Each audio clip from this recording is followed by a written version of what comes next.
we're going to say a few words about the hair follicle. The hair follicle is the factory that produces the hair shaft, and it grows in cycles, the hair follicle.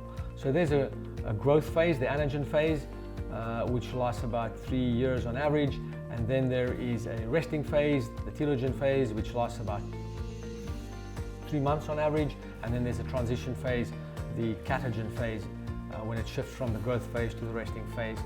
And the hair follicle is situated in the skin, in the epidermis and dermis of the skin.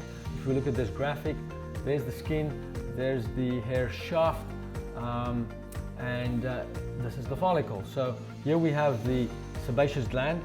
The sebaceous gland produces some sebum that seals off the outer opening of the hair canal so that germs can't really come in there. It's kind of like a sealant.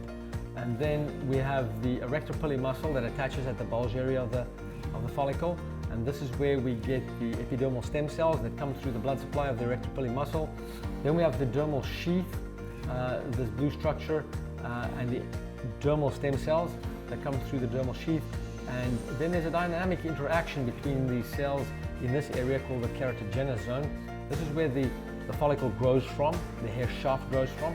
Every 12 hours these cells divide, and that pushes up this shaft, this keratin shaft, at a rate of about 1 millimeter every 3 days or 1.2 centimeters every month.